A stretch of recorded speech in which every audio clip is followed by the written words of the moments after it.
Many terrifying animals live deep beyond the waves, like this vampire squid living 3,000 feet below the surface in almost complete darkness. This animal has a cloak, like a vampire's. That's why it's called the vampire squid. Deep down at the bottom, it can't use ink to defend itself. So this animal has developed an unusual tactic.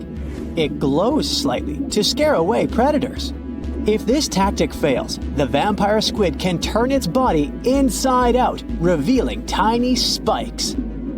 When you translate its scientific name, Vampiroteuthis infernalis, it literally means vampire squid from the nether. Despite its terrifying looks, it's a harmless ocean animal. This previous creature was not from space, but this object definitely is. Before Elon Musk found a way to reuse rockets, NASA would simply drop old ones after launching astronauts into space, most of the time in the ocean or deserts. In 2012, Jeff Bezos launched a mission to find the Apollo 11 rocket. They found it by using sonar, but it was in terrible condition. It was sitting on the bottom of the ocean, not far from the predicted site. They were able to rescue the engine and reconstruct 2 of them. The most famous lost city is Atlantis, but sadly, we still haven't discovered it.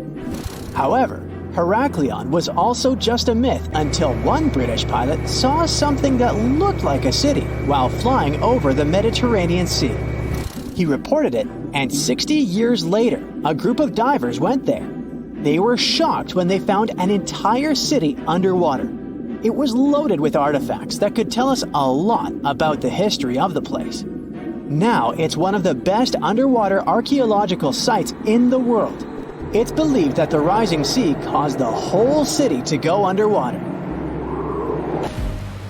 The Titanic sank in 1912. The wreck was claimed to be officially discovered 74 years later.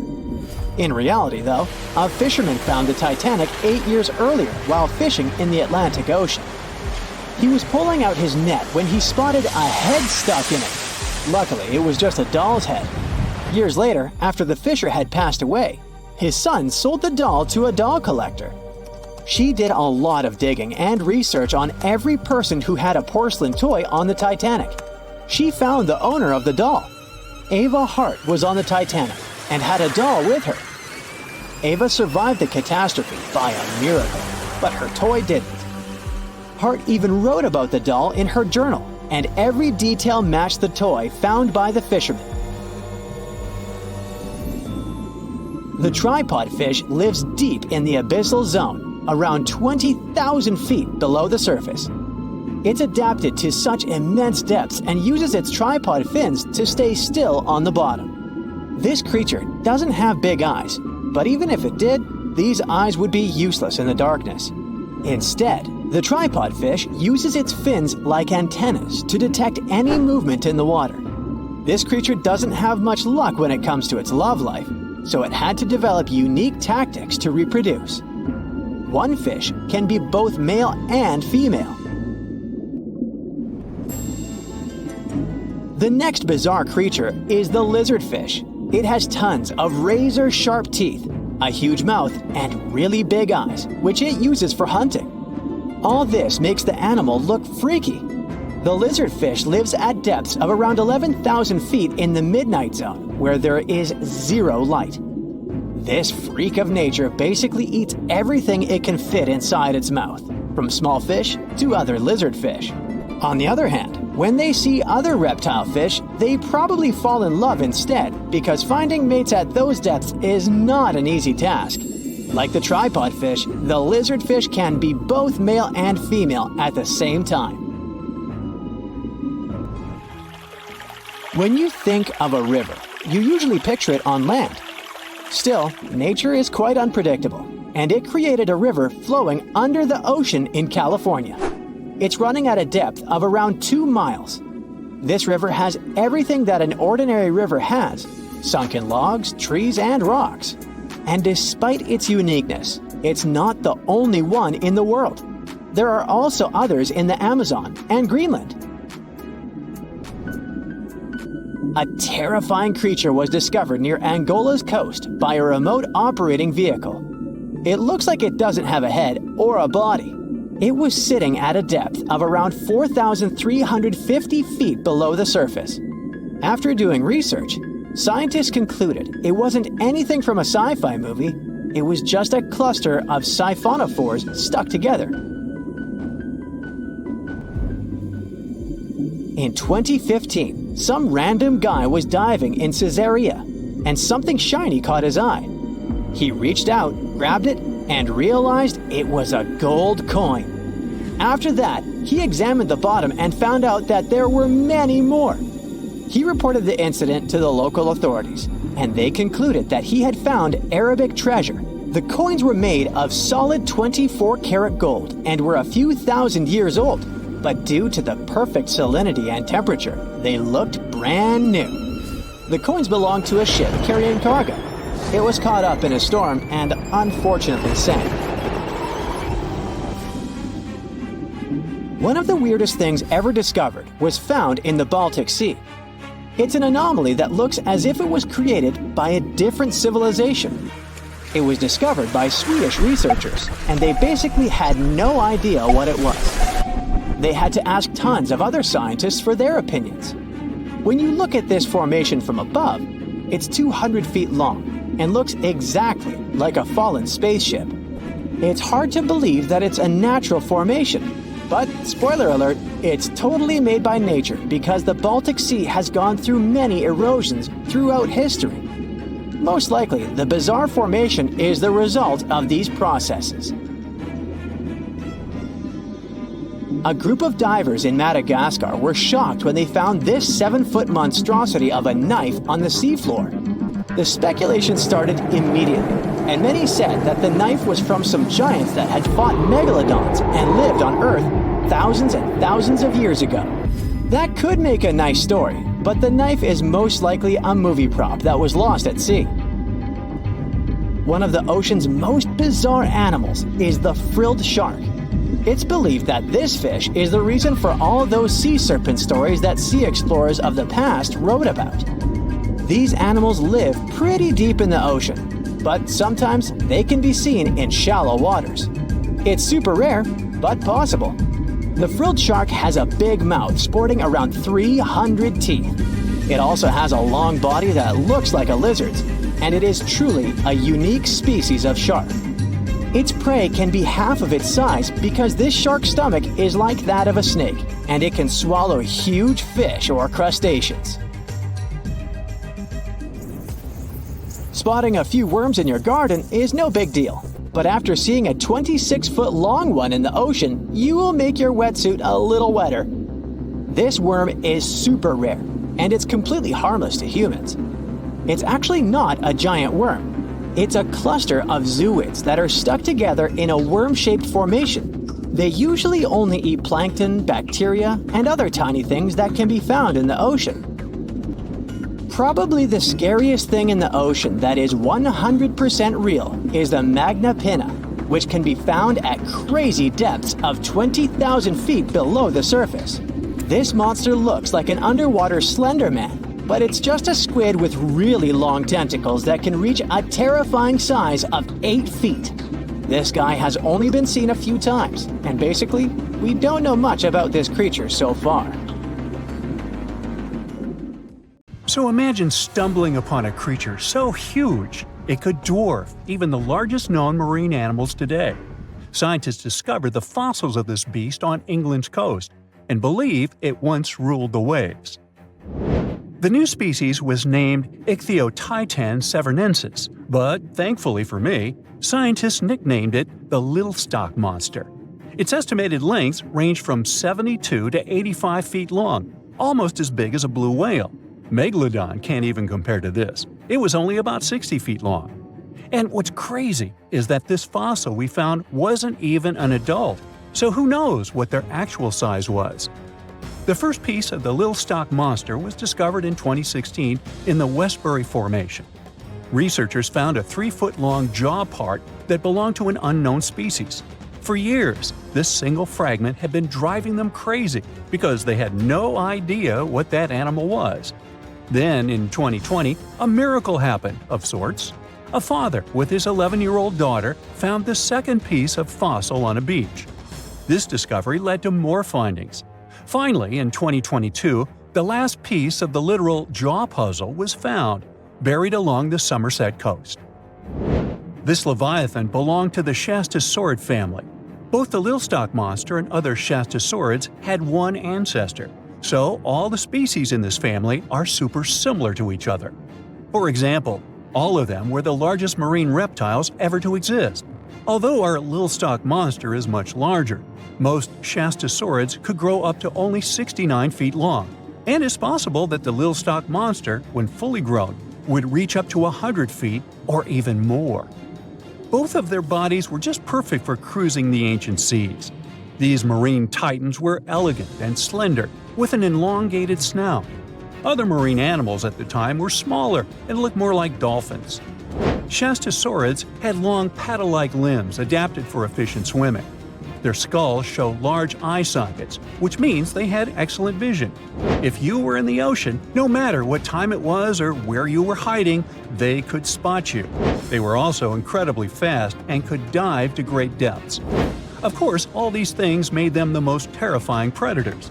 They ate pretty much everything, including fish and squid, and you if you were there. They probably captured their prey like whales, opened their huge mouths, and literally sucked the fish in. What made the Lilstock monster especially scary is that it wins in the jaw competition. For other Shastasaurids, their jaws were a bit weaker, so they hunted smaller fish, kind of like today's orcas. They required vast amounts of food. This shows us that the Earth's Triassic oceans had rich, productive food webs. But the Lilstock monster has this unique feature. It could open its jaw almost 90 degrees upwards. It also had tons of powerful muscles around. Its jaws were horrifyingly strong.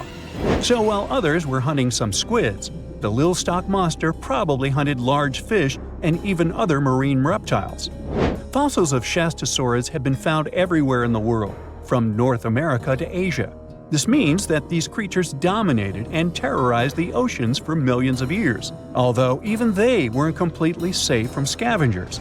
And that's exactly why we struggle to find these fossils now. Scavengers didn't leave any remnants of them. So, while we have some fossils of this marine family, they mostly remain a mystery for us. They lived in the oceans about 200 million years ago, in the late Triassic period. The Earth looked completely different back then. All continents were united in one Pangaea, a huge landmass. Some parts of this supercontinent were covered with lush conifer forests, while others were dry deserts and open prairies. It was before the famous Jurassic period, but there were already first pterosaurs and amphibians. It seems like those monsters were crazy resilient. The Triassic period was super unstable, but they survived through many changes in the environment. Well, until the last one. The Triassic extinction came out of nowhere. It was one of the Earth's big 5 extinction events. It wiped out almost all species on the planet, including these leviathans. It's still not clear what happened exactly, but it looks like there was a huge tectonic activity. Volcanoes in the oceans were going crazy back then. These massive volcanic eruptions have probably altered the climate and ocean chemistry, leading to the extinction of many species. Scientists have a theory that it might have happened because there was a rain of comets flying to our planet from the Oort cloud.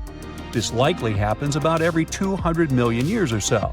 I wasn't around then, so I'm just guessing here. In any case, after the extinction, the Earth took some time to recover.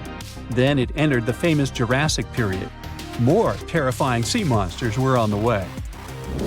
One of them left us a colossal skull. This fossil is 150 million years old, and it also belonged to a sea beast from Jurassic times.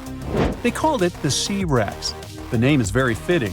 This monster could have broken a car in half with one bite. It was also discovered accidentally. A fossil enthusiast was walking along the Jurassic coast. This place is famous for having tons of ancient fossils, all because of the erosion in stormy weather. Typically, people find small spiral fossils here. However, this time, he discovered a giant sea monster fossil. Excited, he contacted scientists. They arrived at the spot right away and then had to carefully climb down a cliff to search for the rest of the skull. This fragment alone is 6.5 feet long. Turns out it's a newly discovered species of pliosaurs, giant predators of the ancient seas. Pliosaurs were among the largest marine predators ever. Some of them grew up to 40 feet long. They used their huge teeth to snatch and devour prey, including other reptiles. Well, at least those creatures are far gone. But what about the horrors that still live in our oceans? Recently, biologists discovered the world's longest animal, the one that's still alive to this day. They found it off Australia's coast, on the Gascoyne coast, a very mysterious and unexplored place.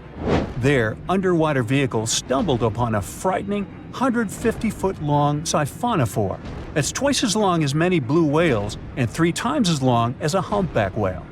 Doesn't it kind of look like one of those toy string worms? But this creature isn't friendly at all. It's a string-like deep-sea predator. What's even more scary is that this isn't actually one creature. It's a colony of small clones working together as one. Basically, collective consciousness. Ooh, Borg. Together, they stretch out like a single long string in the water. This creature might be the longest siphonophore ever found, and it was discovered at a depth of around 2,000 feet. Siphonophores, similar to jellyfish, capture their prey by dangling stinging tentacles in the water. When their tentacles touch small crustaceans and fish, they get paralyzed, and then they're reeled up to the colony's body.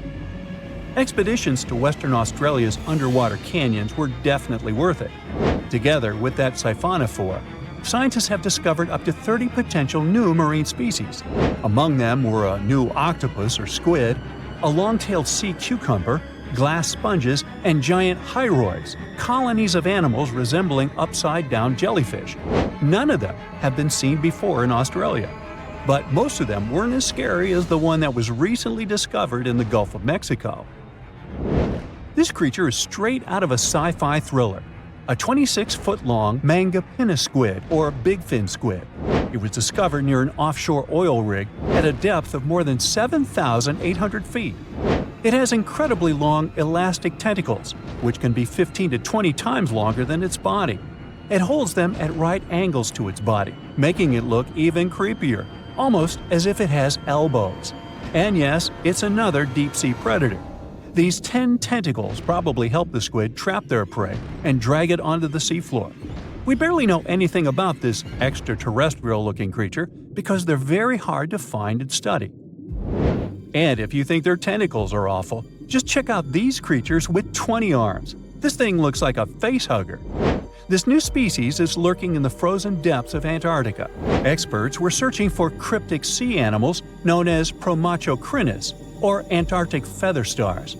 They're kind of similar to starfish and sea cucumbers, but have an otherworldly appearance and can live up to 6,500 feet below the surface. It's called the Antarctic strawberry feather star. Despite its pretty name, its appearance is anything but cute. It has a bizarre strawberry-like body from which 20 spindly arms branch off. Its coloring ranges from purple to dark reddish, and the arms all have different lengths and thickness. Who knows how many more of such scary creatures we'll discover in the future? Well, hey there! We dive back in time and into the oceans over 500 million years ago, just, because we can. Whoa! Watch out! It's not megalodon or giant sea reptiles you need to look out for here. It's a bizarre, unearthly-looking creature called Anomalocaris. The name means unlike any other shrimp, and I think you'll agree, it looks like a nightmarish cross between a shrimp and a modern-day centipede. 2 tentacles protruding from its face, each lined with razor-sharp teeth. Oh yeah, and this thing was about the size of your leg. With a wave-like movement of the flaps on each side of its body, it was graceful for a terrifying creature. It was also more advanced than any other life on this planet at the time. Especially those huge eyes. You have only one lens in each of yours. This giant shrimp had 16,000. That's 4 times more than a common housefly. And you know how good their vision is. Good enough to dodge that swatter every time. All this allowed Annie to become one of the first animals on this planet to feed on others. Yep, here it is. Earth's first hunter. Its favorite meal? Trilobites. Hey, try a bite. Those are the ancient ancestors of crabs. Some of their fossils have marks on them in the same shape as the monster shrimp's mouthparts. Terrors of the past like this got to be so giant thanks to more oxygen in the atmosphere. A perfect example of this, Meganeuropsis. Imagine a dragonfly. Now make it as big as a cat, and with a wingspan longer than your arm. Megan, the monster-sized dragonfly, could easily grab other insects or even small animals, and she ruled the air with quick movements. Back then, there were still no large birds or other airborne enemies for this behemoth bug, so it was safe and free to grow as large as this planet would allow. Piranhas of the past were also jumbo-sized. Mega piranha was about 3 times the size of the river terrors we have today. Its bite force was about the same as a tiger's, and those striped kitties bite down 2 times harder than lions. That means it probably not only dined on other fish and any land creatures that, got too close to the water, but it could also easily crunch down on large turtles and other unlucky shelled creatures. And fun fact, modern-day piranhas bark like dogs when they're about to enter a confrontation. It actually sounds more like a frog's ribbit. But makes you wonder, what did this mega-sized ancient cousin sound like? A bear roaring? How about giant sea scorpions the size of your bed? Go back about 460 million years, and you'd see them swimming under you. And watch out for that tail. Scientists still don't know if these creatures could use it to inject venom like your standard land scorpion, but something tells me I wouldn't want that thing anywhere near me. Then there's this guy, Therizinosaurus. Terry looks sort of like a goose with long arms. Oh, and did I mention this goose dino is about 2 stories tall and longer than a bus? Yow! Its arms make the T-Rexes look even more bite-sized, each 8 feet long, almost triple the length of T-Rexes. And on the end, razor-sharp claws the size of your whole arm. Now, don't worry about those lengthy claws too much, though. Terry probably used them to cut through giant termite nests. So, this huge reptilian goose was more interested in eating bugs and plants. Another mega monster for you, Megatherium. The giant ground sloth could look a giraffe straight in the eye and weighed as much as a hippo. It moved mainly on its hind legs and used its massive tail as support. He had huge paws with colossal knife-sized claws. The sloth could use them to defend itself from enemies and to bend tree branches in search of food.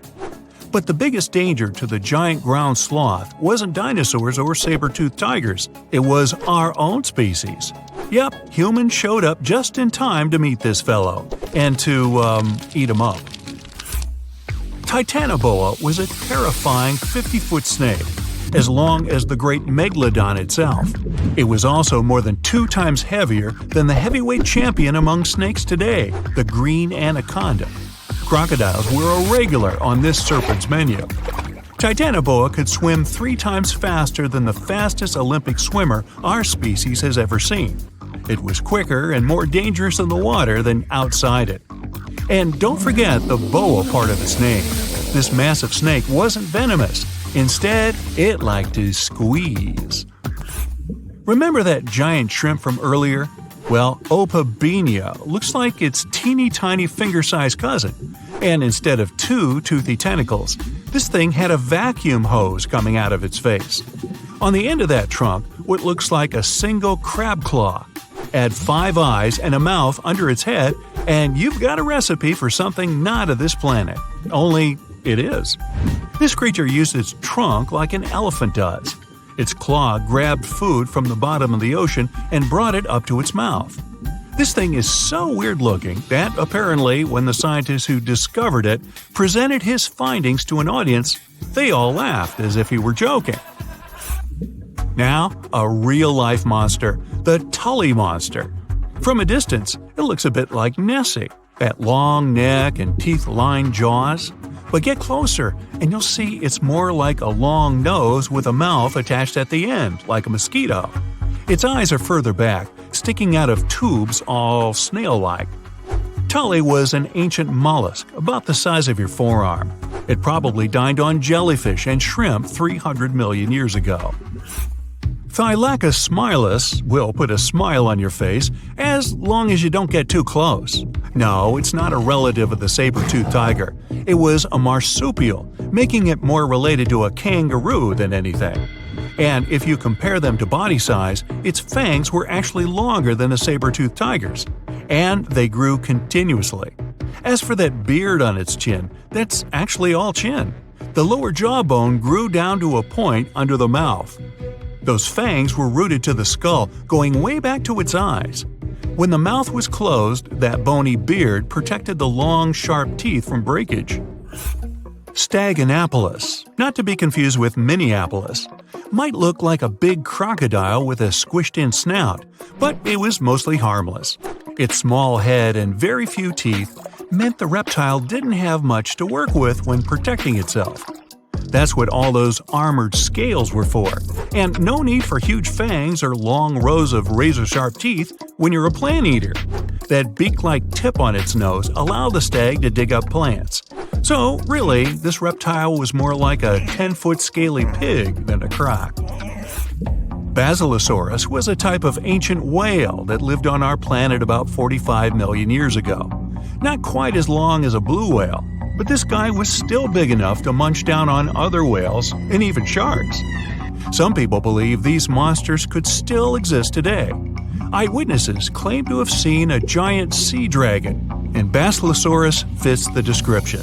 Plus, 90% of our oceans are unexplored. There's plenty of space to hide a sea monster. But scientists haven't found any fossils of this ancient whale younger than 3.7 million years. So, this myth is busted. Stegosaurus is one of the most recognizable dinosaurs that ever lived. It can easily be distinguished by those huge spikes on its tail and the bony plates on its back. It was twice as long as a giraffe and nearly 5 times heavier. But compared to its body size, it had the world's smallest brain. It was no larger than a dog's. Pelagornis had the largest wingspan of any bird ever discovered. It was twice the size of the largest bird today, the wandering albatross.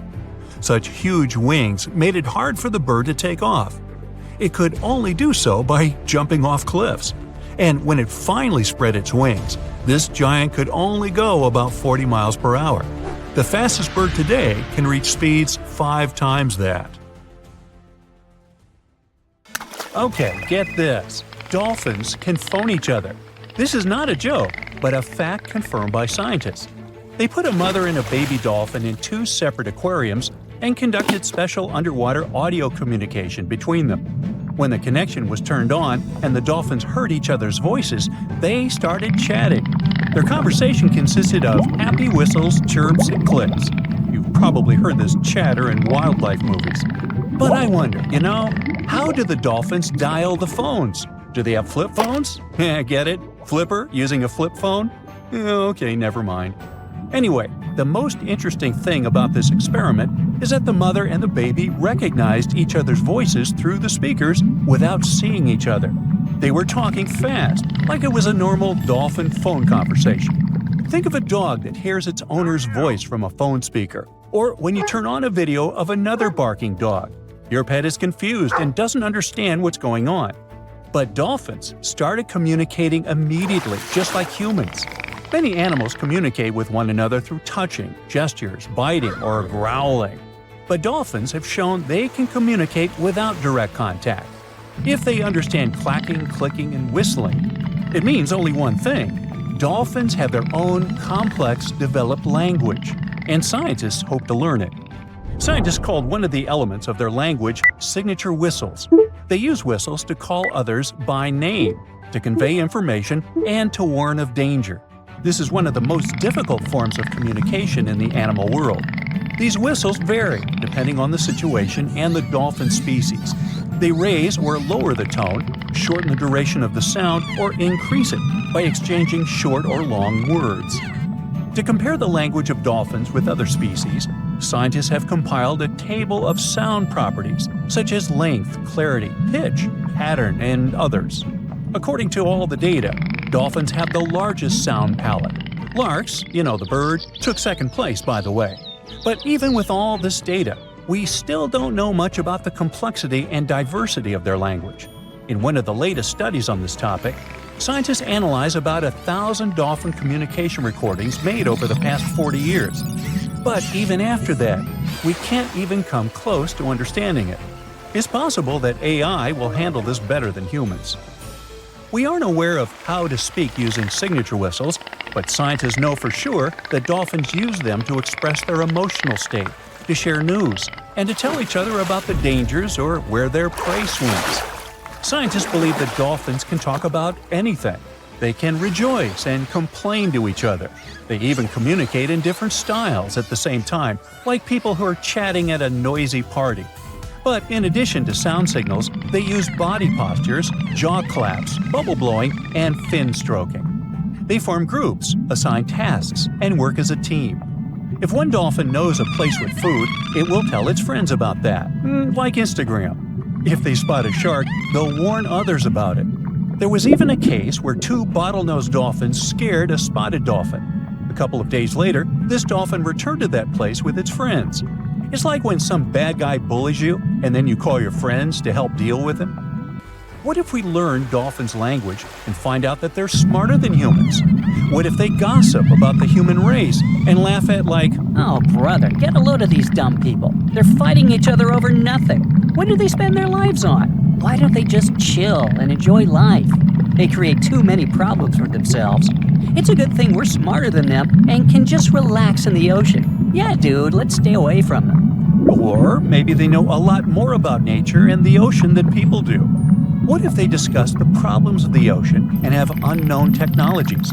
Of course, these are all theories, but just imagine how cool it would be if you could understand dolphins and respond to them using a special program. You could get yourself a good friend that's interesting to talk to and can take you for a ride in the waves. Ooh. Unfortunately, at the moment, it's still very unlikely. Dolphins are too fast swimmers. It's difficult to constantly record their communication using high-tech equipment. Even the slightest change in the dolphin's whistling is associated with their actions. Their whistles may sound the same, but the context is different. They play, fight with one another, chase fish, or run away from a large shark, and all the time, they use their language. Well, we have the same situation. We raise our hands when we want to say hello, but we also raise them when saying goodbye. Our wow reaction can mean both joy and horror, depending on the context. Dolphins have the same complex communication. For example, they clap their jaws when they fight each other, but they also do it when they play. Dolphins are unique not only because of their brains and the way they communicate. Perhaps you don't know that dolphins are not fish, they're mammals. Yeah, you knew that. They can't breathe underwater because they don't have gills. They come to the surface, take a deep breath, and swim for about 10 minutes. Then they repeat this process. Unlike fish, dolphins don't lay eggs. They give birth to cubs, and they feed them with milk. They also have body hair. Yep, newborn dolphins have hair on their beaks. They lose it soon after birth. Why do they need this hair? Scientists believe that this is an evolutionary echo from the time when dolphins lived on land. And here's another strange fact. We've all heard how millions of years ago, fish began to slowly come ashore. During evolution, they changed their appearance, adapting to new life on solid ground, and so they gradually turned into mammals. But dolphins are unique since their development is kind of reverse. They were originally amphibians that lived near bodies of water. The ancestors of those amphibians were artiodactyl mammals, similar to deer. Not only dolphins, but also whales and porpoises have the same evolutionary path. All of them are called cetaceans. They made a big step from land to water about 50 million years ago. What if these ancient deer-like animals were the most intelligent creatures on Earth that realized that living in the water was much better than living on land, and they haven't regretted that decision yet? Dolphins have a big brain. Chimpanzees and humans have brains of the same size, and they all have something in common. Dolphins have a long lifespan, and they form groups. They show the emotions of sadness, grief, happiness, and joy. They can assess situations and solve problems. But the coolest thing is they can pass the mirror test. That means they recognize their reflection in the mirror. They don't just look at themselves. No, they pay attention to the parts of their bodies that they can't see otherwise. They examine their movements in the mirror. Their behavior in front of a mirror is not much different than that of humans. This indicates their self-awareness and high intelligence. Do they feel sad if they don't like their body? Can they be happy if they have, let's say, a beautiful tail? In addition to these features, dolphins have a real superpower, echolocation. By producing clicks and whistles, they can find their relatives that are pretty far away. They can spot prey or an enemy despite poor visibility in the ocean. This power allows them to sense a metal implant in the body of a swimming person. We are 70% water. Therefore, when we dive into the sea or ocean, for dolphins, we become part of their echolocation field. When they emit a sound, the sound waves crash into a metal object inside the human body, and the dolphins immediately feel it. And some dolphin species can turn off half their brain while sleeping. One eye is kept closed, and the other eye monitors the situation so as not to miss danger. Ooh, smarty pants dolphins. Most of the ocean is still shrouded in mystery, whether we're talking about dark corners or creatures that are hiding in the depths. But sometimes it gives us a peek into scary things it hides in its cold, dark depths. Like when you hear on the news that there are some deep-sea creatures washed ashore after a powerful storm once again.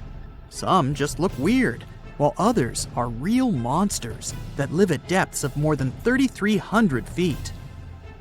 The coldest and deepest parts of the ocean have created one specific phenomenon called gigantism. So, sea spiders, squids, worms, and many other animals, mostly invertebrates, or creatures without backbones, they're all way bigger and scarier than the versions we see in the more shallow areas. In the Pacific depths, you can see a sea sponge as large as a minivan. Or what about the colossal squid that lives in subantarctic waters and is nearly 14 times longer than the arrow squid, a type that mostly lives in New Zealand? Researchers found many of these underwater monsters in the abyssal zone of the ocean. Back in 2021, the researchers showed images of the giant phantom jelly. It was at a depth of 3,200 feet. Its tentacles were 33 feet long. Wow, I wouldn't like to face that one on the beach. It probably eats only small fish and plankton, but it can swim to depths of more than 21,900 feet. And down there, this giant jelly doesn't have enough food. How does it survive then? Scientists haven't figured it out yet. And there are even more questions related to the giant squid, the biggest one ever found. This monster is 43 feet long, with a weight of nearly a ton. Imagine if those tentacles would grab your car, or something like that. They would smash it like it was a toy. There's no light in the abyssal zone.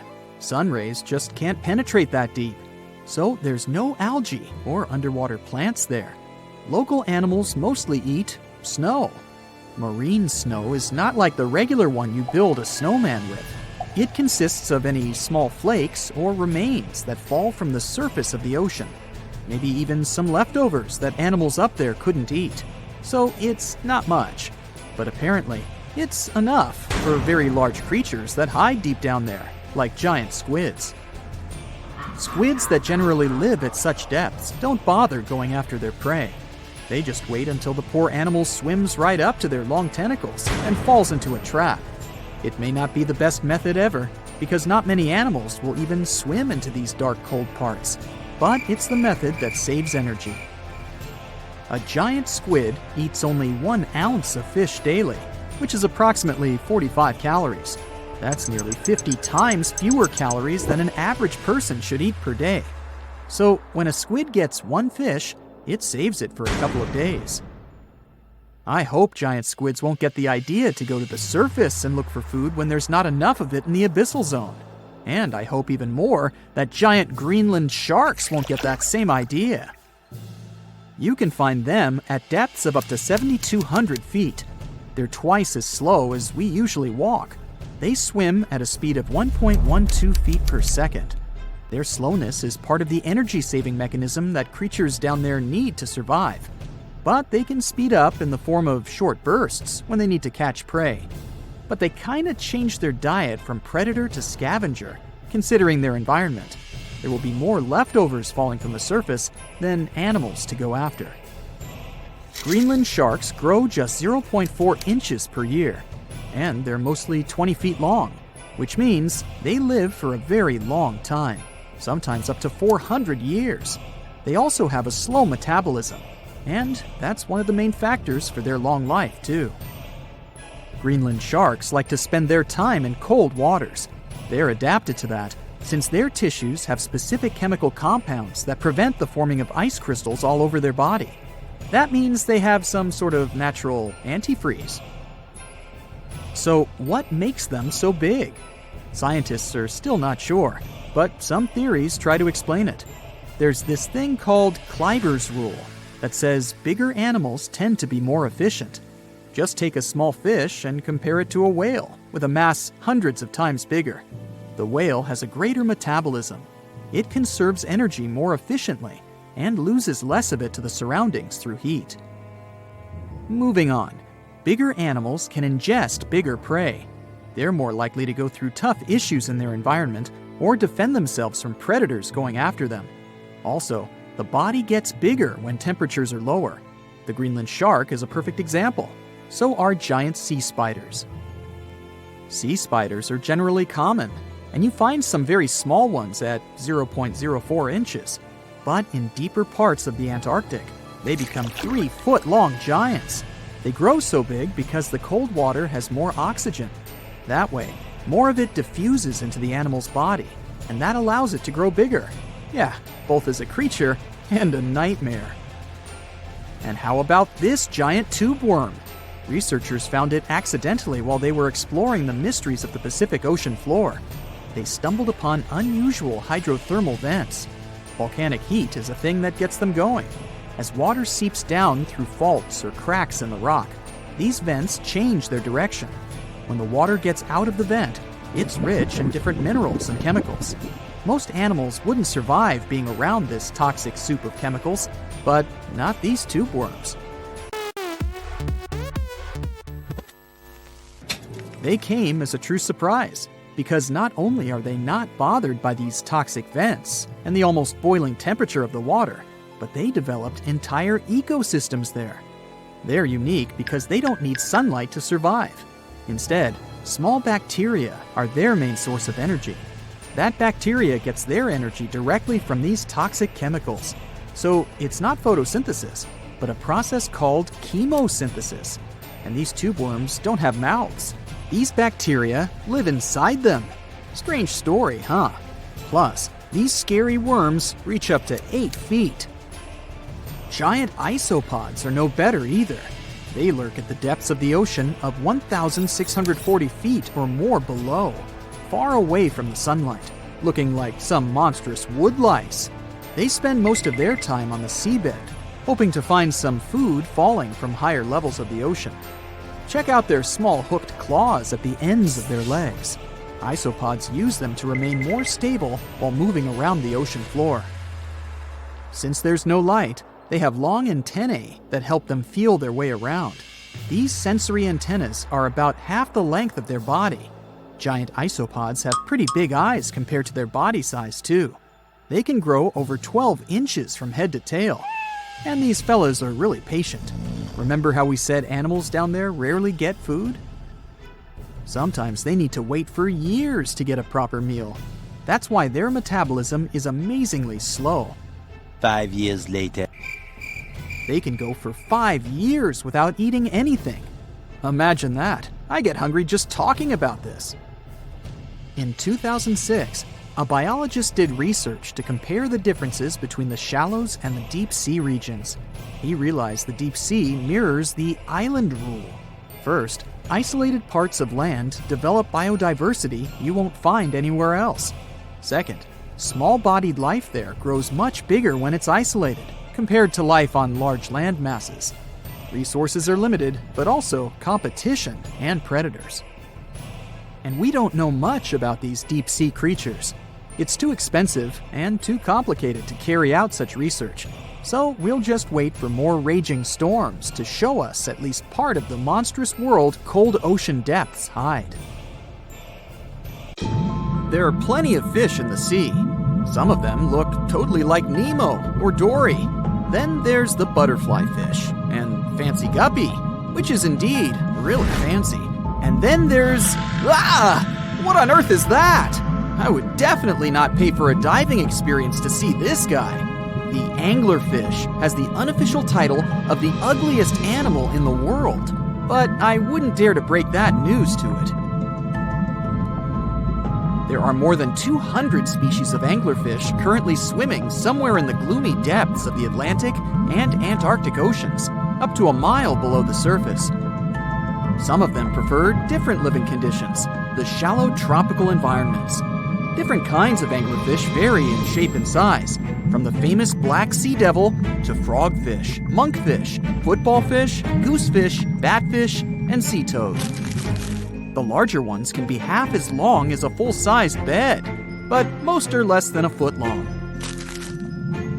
Since the choice of meals where these guys live isn't that huge, they had to come up with a unique hunting strategy.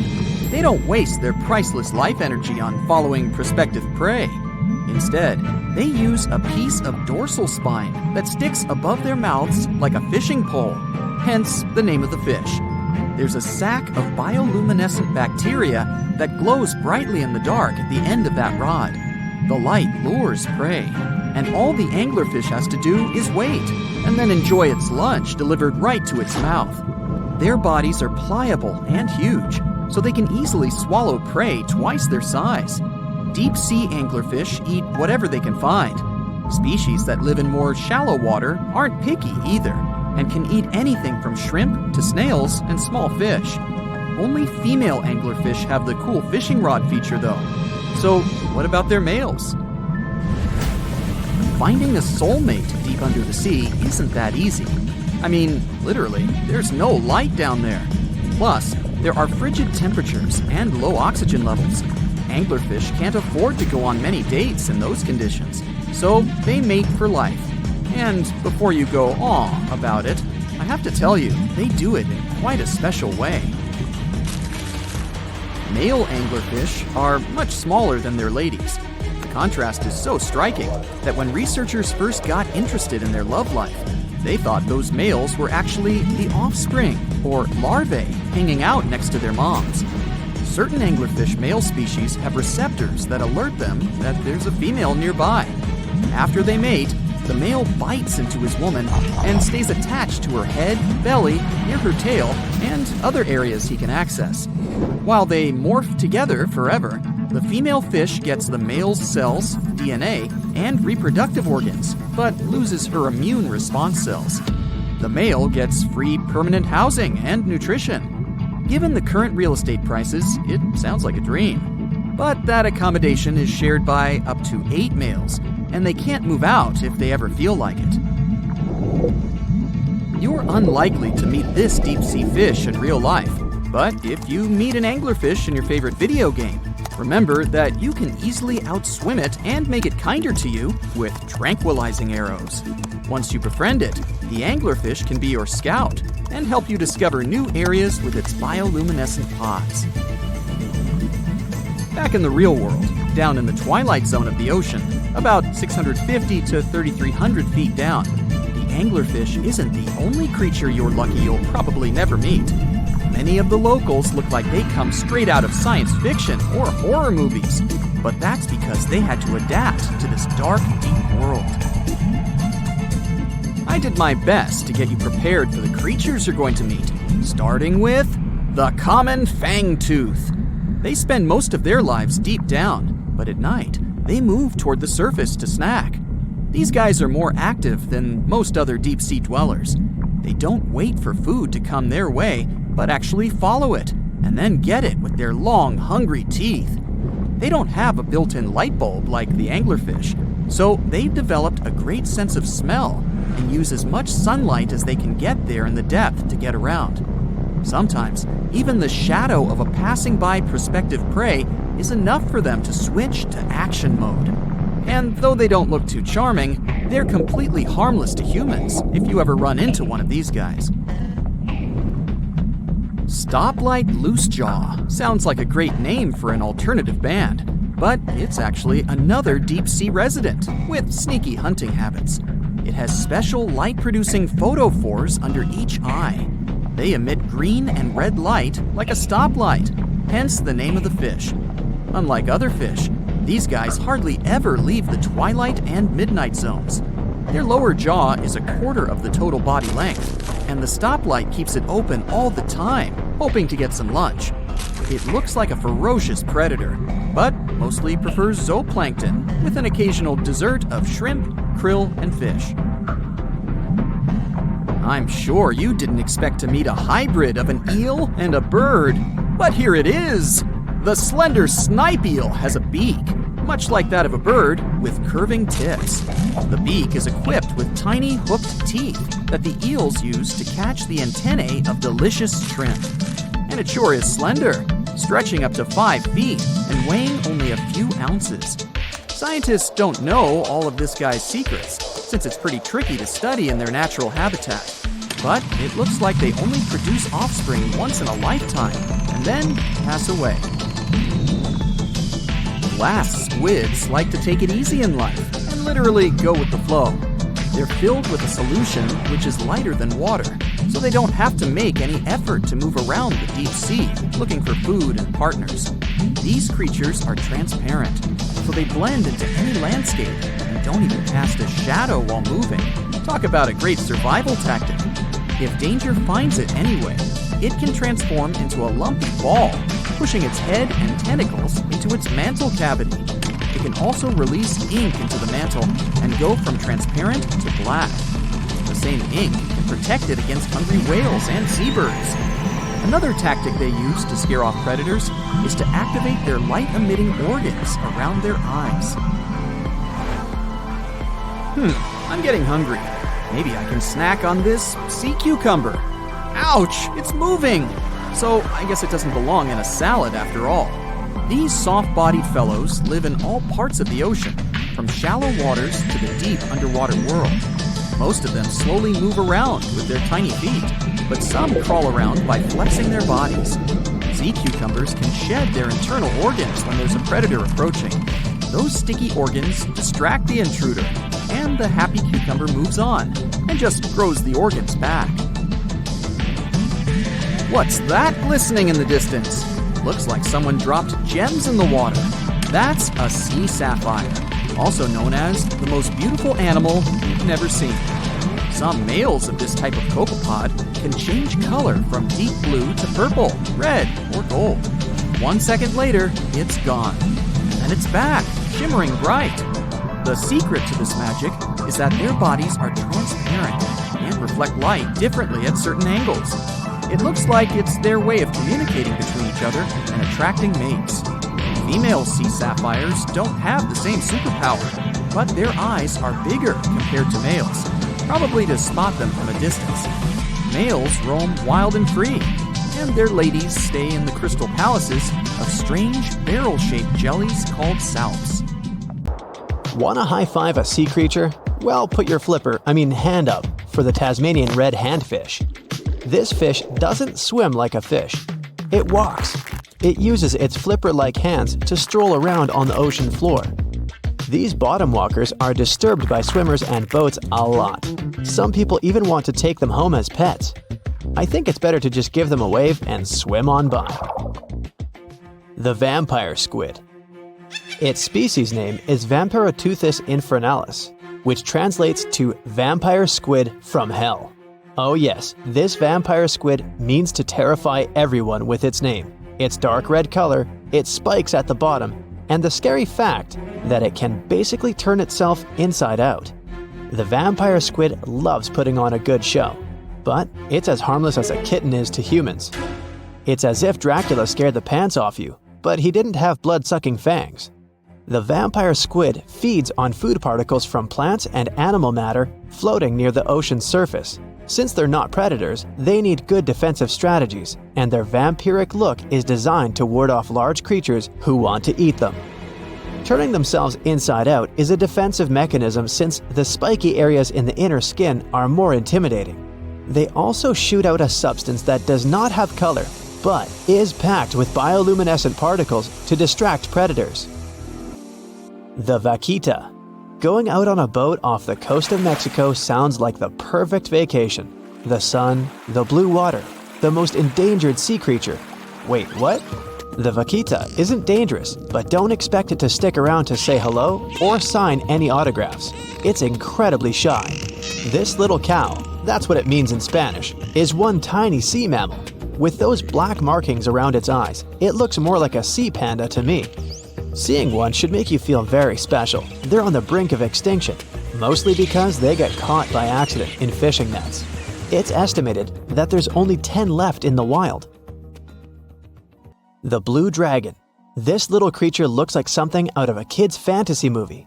It's called the blue glaucus, casually referred to as the blue dragon or blue angel.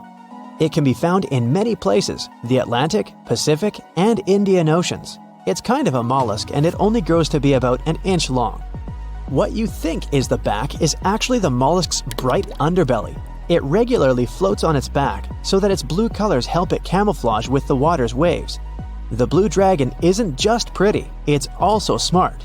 It usually feasts on Portuguese man-o'-wars, also known as Physalia physalis. The blue dragon stores their stinging cells for later use, in essence, stealing their defensive mechanisms.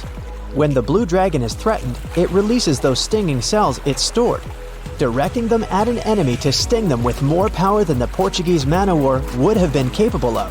As they can store a huge amount of stinging cells, they can be a threat to humans. So, if you find one, don't pick it up. It's best to admire it from a distance. The barrel-eye fish. If you ever wanted to have Superman's X-ray vision, looking at the barrel-eye fish will make you feel like you gained that superpower at some point in your life without even realizing it. The barrel eye has a transparent head, so you can see how their eyes and brain look inside. This magnificent creature lives in the deep sea. This is the lowest level of the ocean, where strange creatures roam in near-freezing temperatures and constant darkness. They're exposed to water's pressure that's almost 1,000 times that of the surface. If the idea of the deep sea sends a shiver down your spine, stay tuned to learn about another of its creatures later on. The barrel-eye fish can be found in the Atlantic, Pacific, and Indian Oceans. You might be wondering, why oh why would a fish have a see-through head? And that would be a fair question. Since the species was discovered in 1939, it was believed that the fish's eyes were set to see straight ahead and couldn't move. So it was assumed that they had tunnel vision. Scientists Bruce Robinson and Kim Reisenbichler from the Monterey Bay Aquarium Research Institute recently discovered that the fish can move its eyes vertically to see through the top of its translucent head, thus noticing if there are predators or prey nearby. The transparent head also allows more light to enter so they can detect prey better. It's believed that the barrel-eye fish eats jellyfish and small fish species. If you dive in the ocean at night, you might be lucky enough to see how orange ball corallimorph blooms in the dark. But make sure to be quick because as soon as you turn on your flashlight to take a good look, it will retract its tubes back into itself. The megalodon. The whale shark isn't the biggest shark known to humans. If the entire shark species were a kingdom, the prehistoric megalodon would be the ruler of the sea. Megalodon roamed the ocean a long time ago. About 15.9 to 2.6 million years back between the early Miocene and late Pliocene eras. While they've long been extinct, people are still amazed to learn about these gigantic sea beasts. Megalodon could reach anywhere between 45 feet to 60 feet in length with jaws more than 6 feet wide. A fossil of a tooth that once belonged to a megalodon measured at 7 inches. Needless to say, I'm pretty stoked that these guys have long been extinct. But there's still some adventurers out there hoping to meet this monster one day. The Dumbo octopus.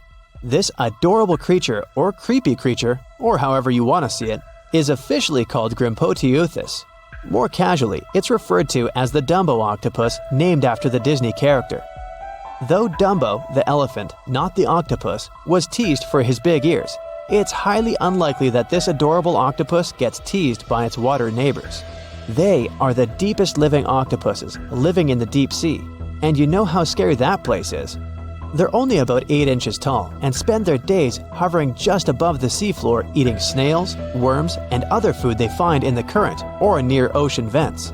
There are nearly 17 species of Dumbo octopus, and they all have differences in height, color, and body parts. If you can't get enough strange animals, you'll be glad to learn that the deep sea has barely been explored by humans. So, keep an eye out. There are bound to be more fascinating animals discovered in the deep in the future. The sea angel. These creatures might look and sound pretty cute, but their diet is far from sunshine and lollipops. Their favorite food are sea butterflies. They lay mucus traps for them and wait in ambush. The squat anemone shrimp. This shrimp is tiny, only 0.5 inches. It's also known as a dancer shrimp because of its peculiar behavior. When agitated, it raises its bottom above its head and does a little dance. Divers also say it readily jumps on their hands and cleans them. The coconut crab. This guy may look pretty creepy, especially when the sun goes down.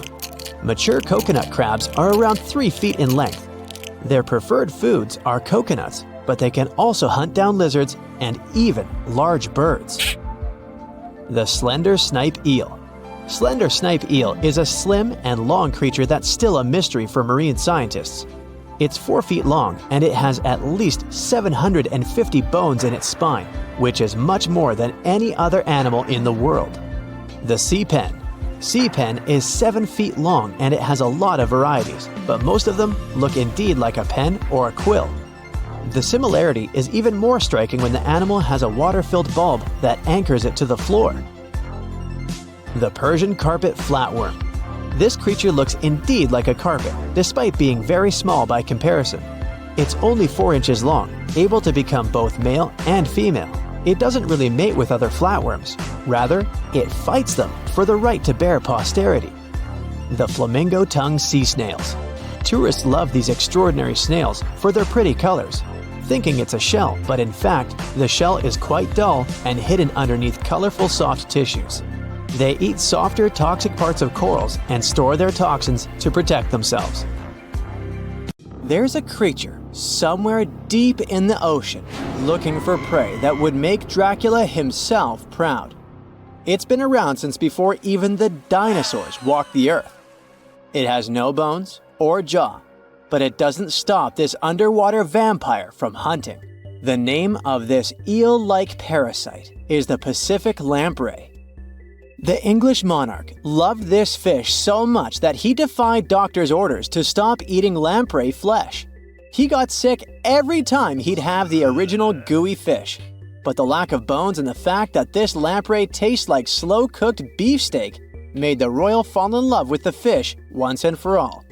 The product of this love was a chill in his aged body, some heavy sweating, and some other scary symptoms, which eventually took his life and interrupted his 35-year reign.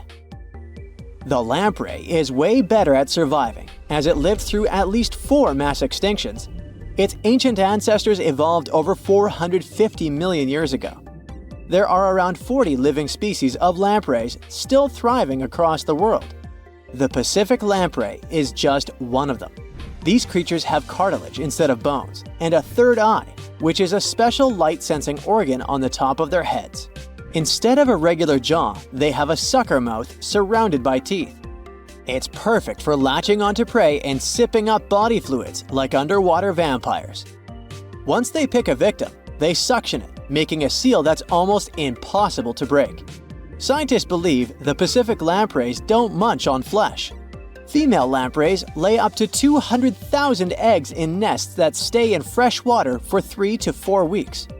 Once the larvae hatch, they burrow into sediment and stay under the sand for up to a decade. When they hit their teenage years, these miniature Draculas re-emerge and migrate from freshwater all the way to the Pacific Ocean. This journey isn't the easiest, and it takes some changes to its appearance and physiology to adapt to a huge change in salinity. After several years, they go back to freshwater to reproduce. Pacific lampreys can use chemical clues released by their larval migrating pals to find their way. They can travel hundreds of miles inland to find the perfect spot for spawning and rearing. It's not always the same place they spawned in. Many species of birds, mammals, and other fish can appreciate the fatty flesh of lamprey. This makes them some of the most valuable players in freshwater and marine ecosystems. Another lamprey type, the sea lamprey, is native to the Atlantic Ocean. It's not that dangerous when it's at home, but once it gets to the Great Lakes, it becomes a real threat to the 4 local native species of lamprey. The sea lamprey is up to 4 times bigger than the lake species. It has unlimited food and spawning grounds, and no natural predators here, so it becomes cocky. It secretes an enzyme that doesn't let the blood clot. Once it attaches to some unsuspecting fish, it spends the next several months feeding off of it. And even if the fish shakes the lamprey off, it doesn't have long to live because the mark the predator leaves behind. Sea lampreys aren't interested in humans, but can accidentally latch onto a swimmer. It won't be fatal, but it's not the most pleasant sensation, and you need to get the spot of the impact disinfected. The Australian box jellyfish looks harmless, but it's considered the most venomous marine animal. Unlike other kinds of jellyfish that float with the current rather than swim, this creature can reach an impressive speed and choose its own direction. It has tentacles covered with tiny darts loaded with poison. People and animals that get unlucky enough to meet with those tentacles face some scary and sometimes even fatal consequences in a matter of minutes. Before you decide to never revisit the ocean, you should know that only a few out of around 50 existing species of box jellyfish have venom that is lethal to humans. There are some not-so-dangerous species living in warm coastal waters worldwide. And the most dangerous ones are in the Indo-Pacific region and northern Australia. A blue-ringed octopus spots a signature psychedelic color and the ability to take away your life. This cute-looking sea monster likes to spend its time in the soft, sandy bottom or shallow tide pools and coral reefs. It normally hides in underwater crevices, among shells or debris. If you disturb it, the octopus will activate its tiny color-changing organs and demonstrate its blue rings as a warning signal. The next step will be releasing a venom 1,000 times more powerful than cyanide. This venom is more toxic than that of land mammals. The octopus normally uses it to hunt crabs, shrimp, and small fish by pecking them with its beak and paralyzing them. There is no known antidote for the venom, so if you ever see this sea creature, the best you can do is to stay away from it. It bites without any pain, so you might notice when it's too late. The good news is that it's not aggressive and won't go after you unless it's cornered. The reef stonefish are masters of disguise in the underwater world that camouflage themselves on rocks, coral reefs, or just blend into the seabed. They thrive throughout tropical marine waters of the Indo-Pacific. Their invisibility superpower makes them especially dangerous to their prospective victims they ambush and swallow whole. If someone happens to disturb them, their 13 defensive dorsal spines stand on end and deliver a powerful venom punch. They say stonefish stings are extra painful and lead to scary consequences within minutes. They're called the most venomous fish in the world. If you don't do anything about it, the impact can be lethal. If you ever go diving in the Pacific Ocean, be careful not to pick up a cone snail from the seafloor. It has a beautiful shell made of brown, black, or white patterns. Like most other snails, it's slow, but it has a complicated system of seeking out prey. It likes to snack on fish, marine worms, or even other snails. Once a cone snail senses food is near, it activates a sharp proboscis, or a needle-like protrusion from its mouth. The attack is swift and super potent. The victim doesn't even have time to realize what happened to them. Once it's completely incapable of moving, the cone snail swallows it whole. Humans aren't on its menu, but it can still release the venom if someone steps on it or disturbs it. The proboscis can even penetrate gloves. Luckily, only several out of over 700 species of cone snails can take a human's life. But since there's no antivenom, you better not risk it. All 52 known species of sea snakes living mostly in the warm tropical waters of the Indian and Pacific Oceans are venomous. The beaked sea snake even has the title of one of the world's most venomous serpents, but it's one of the few kinds that can pose a real threat to humans. Sea snakes prefer a peaceful coexistence and would rather slither away than engage in any confrontations. If you ever see them in the water, staying calm and moving slowly will save your life. Sea snake bites, although almost painless at the moment, can have varying degrees of impact. Some may only cause mild symptoms, while others can lead to severe outcomes. Most bite reports come from accidental encounters, like someone freeing them from nets or unsuspecting beachgoers stepping on them. Blue dragons rarely grow larger than the size of a grape. They like to swim belly up, so their brightest blues blend in with the ocean waters, and the silver front faces down and camouflages with the darker seabed. Blue dragons feed on another dangerous sea creature and store up their stinging cells. Their venom lives on even after the fish itself is no longer alive. That's why you should be extra careful and never pick up or step on them on the beach. The stonefish. Stonefish aren't going to win any beauty contests, unless the pageant is for best rock look-alike. Their tiny unreflective eyes and rough skin blend in perfectly with their environment. A large head, an even bigger mouth, and a home full of, it's rocks. And just because you're on the beach doesn't mean you're safe. Stonefish can survive for 24 hours out of the water. Stepping on one or even handling one won't be that fun. Their dorsal fin spines have extremely strong venom. It shoots out when they get stepped on, and it can lead to paralysis or even heart failure. You'll need help fast. No wonder they're one of the most dangerous creatures in the water, or anywhere. Be careful when scrambling around rocky areas. They love to play hide and seek. The deep sea dragonfish. If there were a prize for the most hideous fish in the ocean, the deep sea dragonfish would win. With slimy, scaleless skin, massive teeth, and a face only a mother could love, this bad boy of the sea is nothing to mess with. It likes to swim between 700 feet and 6,000 feet below the surface of the ocean, where the waters are the darkest and coldest. Along with some other creatures on this list, the deep sea dragonfish relies on its bioluminescent body parts to catch prey. It also uses its hanging appendage, which boasts a little red light on the end, coming out from its lower jaw. Many fish mistake this little light for prey, luring them right into the jaws of the deep-sea dragonfish. Very clever dragonfish, very clever indeed. The fangtooth. The Mariana Trench is an underwater trench with a depth of 35,000 feet, nearly 7 miles below the ocean surface. Let that sink in.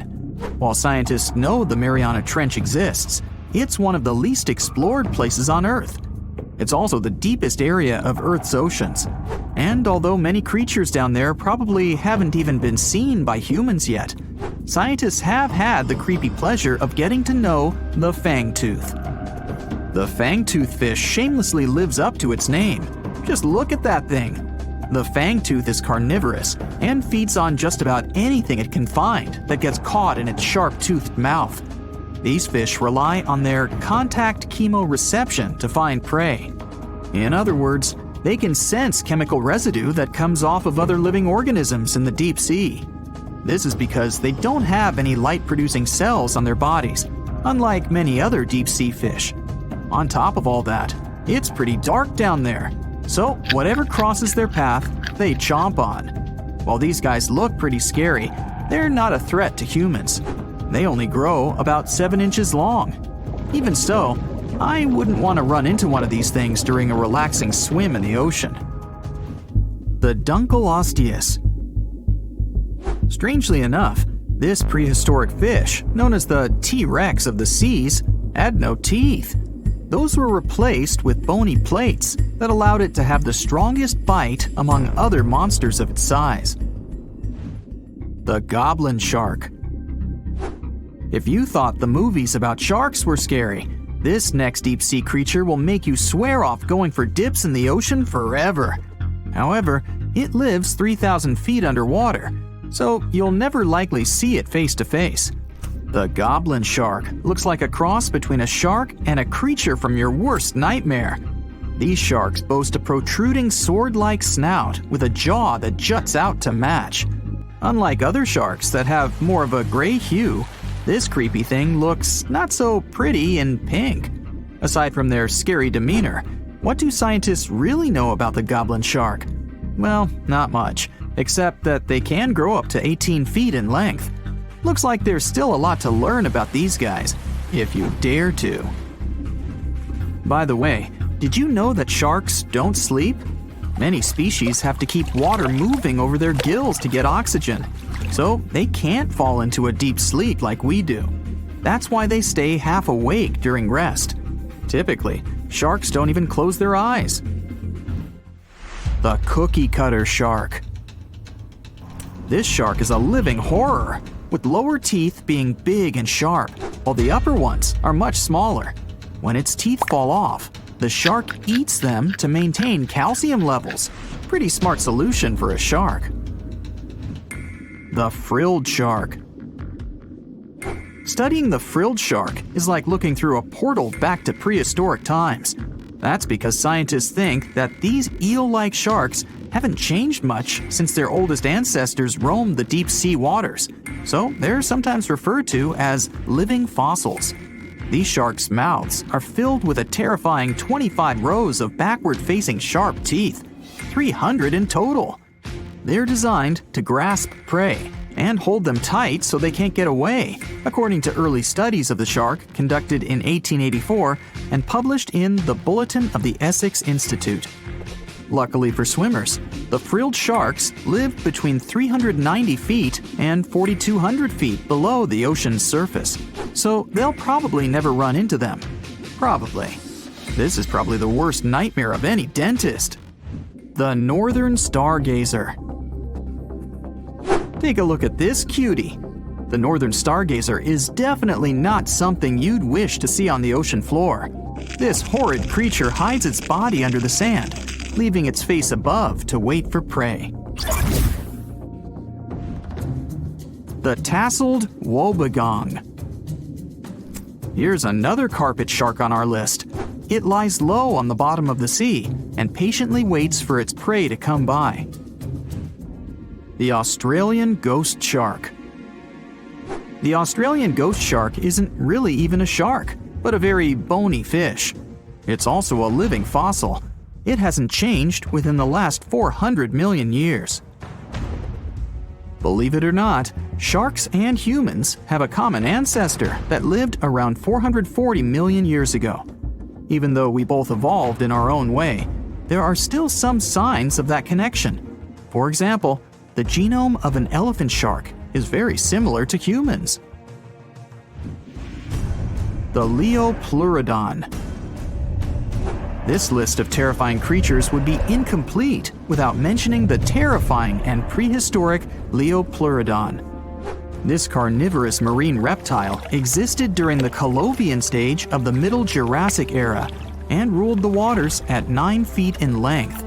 Scientists believe Leopleurodon thrived in this deep-sea trench because of its ability to swim long distances and its 4 paddle-like limbs. While they probably weren't able to propel themselves toward prey like other animals of the area, they did manage to accelerate and attack very ruthlessly and efficiently. Additionally, they relied on their long snouts to smell prey, which leads scientists to believe they didn't rely on sight for hunting.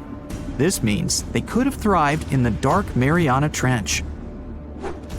Around 150 million years ago, Leopleurodon became extinct due to competition for prey against other thriving marine reptiles. And I think I speak for all of us when I say, thank goodness for that. Considering that scientists have only explored 5% of the ocean floor and found some of the scariest sea creatures imaginable, one can only dream of what other animals reside in the deep sea waters. Perhaps it's best to keep them in your imagination. Am I right? The megamouth shark. This shark is a filter feeder, and it's friendly to humans, although its huge mouth can look quite threatening. Like basking sharks, it swims with its mouth constantly wide open, as if it were on Twitter. The gulper eel. This deep-sea eel has an easily distended belly that allows it to swallow prey twice its size in a single monstrous bite. They have very unusual jaw shapes and can reach about 2 to 3 feet in length. Do you see that large log near the ocean floor?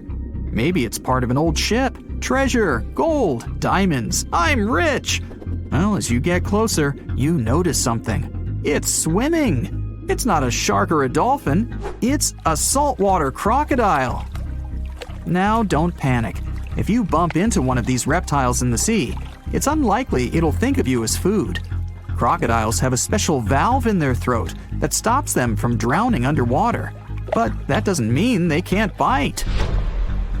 Usually, they're heading to a nearby island, and the quickest way there is to body surf. They can't really take the ferry, you know. Watching one from a distance should be okay.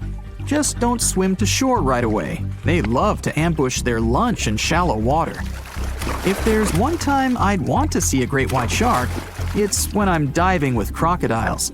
They'll gladly take a crocodile-sized nibble, given the right motivation. Now imagine a creature with a body that is reminiscent of a cuttlefish, with eyes sticking out from stalks like a funky headband, fins on its tail, and a long skinny nose ending in a mouth full of teeth. Or maybe this thing could be a claw. Yep, the Tully monster is on the move. It's definitely one of those freaky creatures you wouldn't like to face while scuba diving somewhere. Luckily, it went extinct 300 million years ago. This unusual marine beast was discovered in the 1950s in Illinois, and scientists couldn't even agree what it really was. Some thought it was a vertebrate, which means a group of creatures with a spine, like us humans. But a team of researchers in Japan studied many fossils of the Tully monster, using advanced laser scanning technology to check them in detail in 3 dimensions. There's still a lot they don't know about the Tully monster, but they managed to realize it didn't have any spine at all. Now the next step was to see what type of invertebrate it was. Could it be vertebrate-like, such as a land sled? Or are we talking about something closer to snails and worms? They also discovered the creature had segmentation in the head area that extended from its body, and that's not something bony creatures have. Still, in recent years, some researchers had the idea the Tully beastie could be related to jawless fish, such as lampreys. These fellows belong to the most ancient group of vertebrates, and are not pleasant to see either. In the case of lampreys, we're not talking about extinct animals. They're still out there somewhere, wandering the ocean and scaring other animals, or you, if you see it in the northern and western parts of the Atlantic Ocean where they live. And they've been here really long, even before the dinosaurs. A long time ago, long before humans or I even existed, there were eurypterids, weird creatures from a group we call arthropods, which includes spiders, insects, and crabs. But eurypterids were unlike anything you've ever seen before. They had a body shape similar to horseshoe crabs, with many segments that made up their body. Instead of legs, they had special appendages at the front that acted like oars. Some even call them giant scorpions, but most eurypterids were actually quite small, except for this special one, which was truly enormous. It could grow to a staggering length of about 8 feet. Wow! The next time you see a crab scuttling along the beach or a spider swimming its web, remember, we're lucky we only got mild versions of their ancient relatives, which, by the way, disappeared hundreds of millions of years ago. Whew. Now, some eurypterids were pretty fierce and fast predators. They would swiftly swim after their prey, chasing them down in the water. Others were more like scavengers, living on the bottom and feeding on whatever they could find along the way. They had a taste for the leftovers, like some sort of cleanup crew of the ancient oceans. Eurypterids love to spend their time in brackish water environments. It's water with more salinity than fresh water, but still less than seawater. Now imagine you're just floating around and all of a sudden you see this guy. No, it's not some weird tiny spaceship, and you won't see it floating in space, even though that's where it would perfectly fit in. as some weird creature from another planet you'd see in sci-fi movies. You'd actually see it floating in the sea because we're talking about a really small animal with enormous eyes called Dilophosaurus. Each of its eye bulbs was about a quarter of its whole body length. That's what gives it that space look, like it might live on one of the oceans under the surface where we look for life, like Europa, one of Jupiter's moons, or Titan, Saturn's biggest moon. I could easily imagine creatures like Dilophosaurus giving us a warm welcome once we get to Mars, too. Dilophosaurus had great vision. It would keep a keen eye out for any movement in its surroundings. Once it noticed something, it would swiftly launch its spiky appendages forward. At first, these things looked like tools for fixing stuff, but Dilophosaurus actually used them to capture smaller arthropods. The unusual thing is that even though it had such great eyesight, Dilophosaurus still spent most of its time catching prey in brighter waters near the surface. And yet, scientists found its fossils in the rock layers that are more often associated with darker environments, where animals such as deep-sea crinoids and vampire squids reside today. It's confusing. But one of the explanations for this says it's possible these deep-sea creatures actually lived in shallower waters in the past and later ended up in the depths as the geography of our planet changed over time. No one knew what Dilophosaurus really was.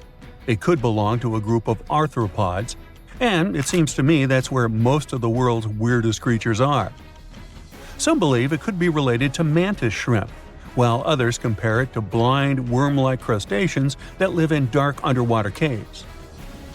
And check out this enormous worm lurking beneath the sandy ocean floor, patiently waiting for its next meal to swim by. These ancient creatures were like stealthy predators, perfectly camouflaged in their sandy lairs. And now, 20 million years later, scientists have found the remains of their hidden hideaways. The burrow they discovered, shaped like the letter L, was found preserved in ancient sediment on the seafloor of Taiwan. It was around 7 feet long and only an inch wide. That's where the ancestors of modern bobbit worms live. Bobbit worms have been around for a long time. They can grow to be a few inches to a whopping 10 feet long. A pretty weird creature dominated the skies at the end of the dinosaur age in North America. We know it as Quetzalcoatlus, and it soared above famous dinosaurs like Tyrannosaurus and Triceratops, showing them who the ultimate ruler of the skies was. Quetzalcoatlus belonged to a group of flying reptiles called pterosaurs. They were some of the biggest flying animals ever known to exist. When you think of Quetzalcoatlus, imagine an animal as tall as a giraffe. These incredible creatures had long necks, small bodies, long legs, and wings that were relatively short compared to their size. The biggest of its kind was really massive and held the title of being the largest flying creature of all time. They had long, pointed skulls, while some also had short crests at the back of their heads. And for a long time, researchers were confused about how these giant pterosaurs hunted for food. At first, some even believed that Quetzalcoatlus and its relatives were like giant vultures that scavenged the remains they would find around. They drew such a conclusion because Quetzalcoatlus fossils were found inland, away from the coast where other big pterosaurs were found, such as the crested pteranodon. Plus, many thought these fellas were skilled at skimming, which means lurking over freshwater systems and catching fish. But it appears these massive animals were actually predators with excellent hunting skills. The exact technique they used to catch their prey remains a mystery, though. Now here's another cool discovery, a specific fossil as the oldest evidence of muscle tissue ever found. This fossil belongs to a group of animals that includes modern creatures such as jellyfish, corals, and sea anemones. And it looks so cool and unique, right? It has bundles of fibers arranged in a four-fold symmetrical pattern, similar to what we see in Nedardians today. This arrangement is different from any other fossil from that period. Now this fossil may look weird, but it helps us understand the evolution of muscle tissue in animals. All of us actually, got new options for discovering different feeding strategies and generally new things to do thanks to mussels. And it's not like scientists usually get to study fossilized mussels. It's more that they learn about that based on how animals feed, reproduce, move, and do other things. So this cool fossil suggests animals may have had an earlier origin than we used to believe. The sky is burning. The world's oceans are foaming. Thunder and lightning are shaking the air. Two of the most terrible and powerful monsters collide in a duel. A harbinger of the end of the world. Just the sight of this monster can drive anyone mad. Great and atrocious Cthulhu. And the biggest squid on the planet is fighting against it. A beast that knows no fear because it's fear itself. The cause of 1,000 shipwrecks. The mighty and hideous Kraken. Let the most epic fight in the history of the universe begin. You're on a fishing boat, sailing in a calm ocean. The water is crystal clear, and there's no wind. The sea merges with the horizon. The land isn't visible, and you feel free. You look over the side of the boat and notice something strange in the water. You're floating in the center of a huge black spot, surrounded by a wide field of green. What's that? Oil spilled into the water that took on such a strange hue? Then why is it so perfectly round?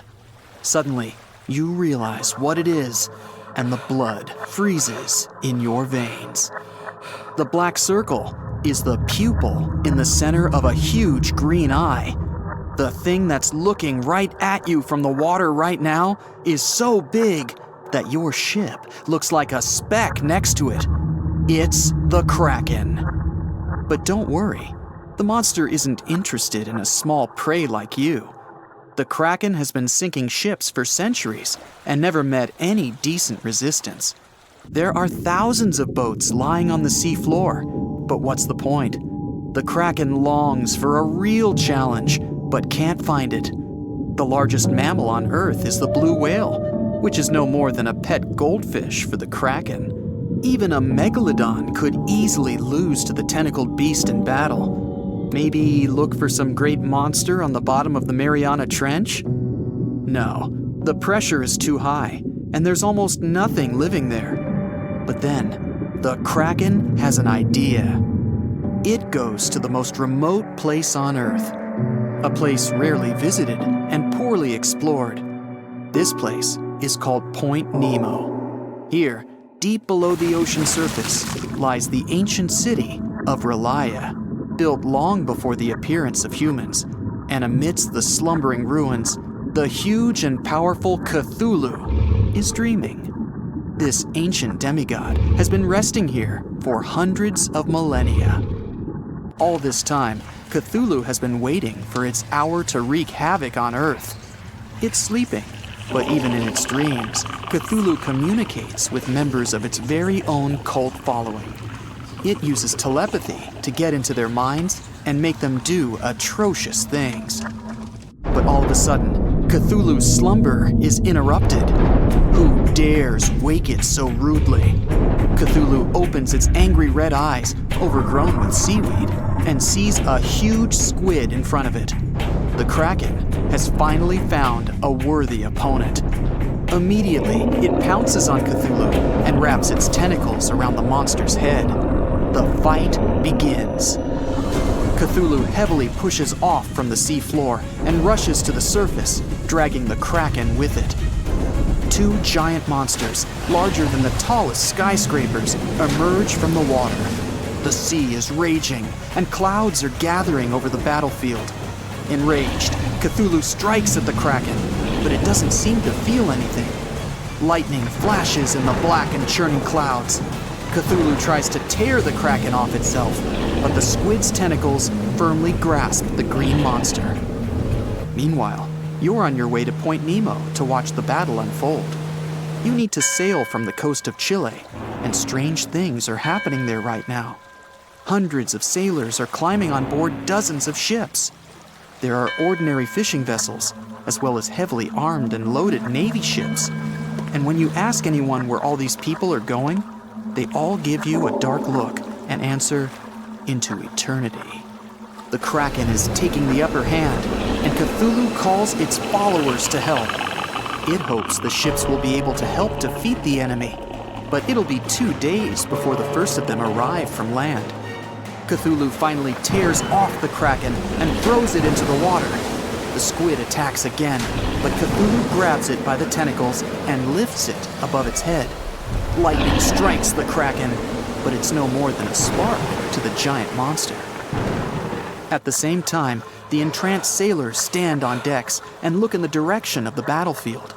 At night, they fall asleep and see the same dream about the ancient city of Relia. In the center of it, there's a twisted chapel, and inside, Cthulhu sits on its throne, calling its followers. Day and night and day, the monsters have been fighting each other with their last strength. And at last, tiny dots gather around them. The ships have arrived. They're ready to attack the Kraken, and Cthulhu gives them a mental order. But the Kraken has its own ace up its sleeve. It hadn't been sinking ships just for fun. Very often, it saved thousands of marine creatures caught in fishing nets. And now, they and their offspring from all over the ocean come to help the Kraken. Huge octopuses, blue whales, great white sharks, electric eels. They're all attacking enemy ships. Whales are ramming the submarines, and eels are turning vehicle engines off with their electric discharges. Suddenly, the Kraken dives under the water. Did it give up? Got scared? Not likely. Cthulhu looks out into the ocean and waits for the squid to attack. The Kraken swims beneath the fighting people and fish. It starts twisting its tentacles, creating a huge whirlpool. The ships are doomed now, and Cthulhu can only rely on itself. The Kraken is a powerful creature, but it's an animal after all, while Cthulhu is incredibly intelligent, albeit malevolent. It understands that the Kraken is a sea monster and can be defeated once on land. Cthulhu's roar shakes the skies. Lightning bolts strike the ocean. The water is boiling. The ancient city of Relia is rising from the bottom of the sea. The Kraken can't escape here. It needs water. The squid fights Cthulhu with the last of its strength, but without its element, it quickly loses. Cthulhu is victorious.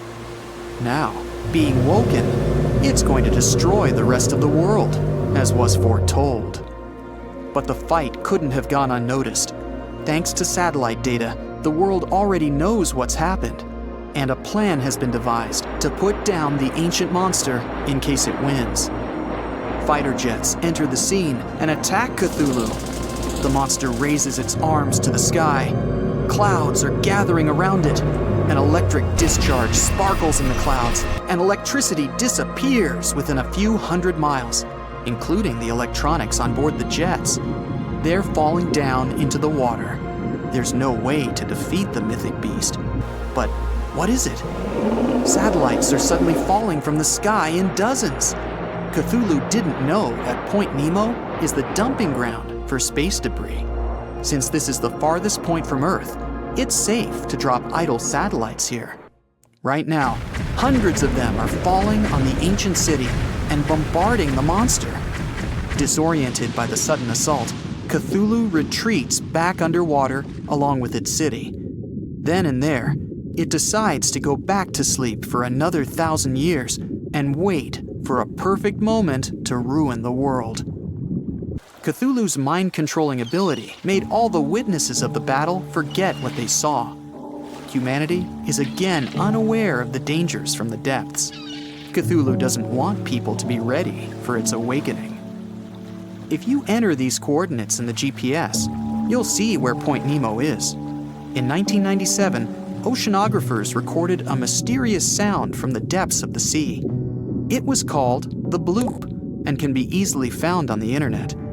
This event led many people to believe in the existence of Cthulhu. But the panic didn't last long. It turned out that the bloop was the sound of a glacier splitting. Or maybe it's Cthulhu that made people think that way. Who knows?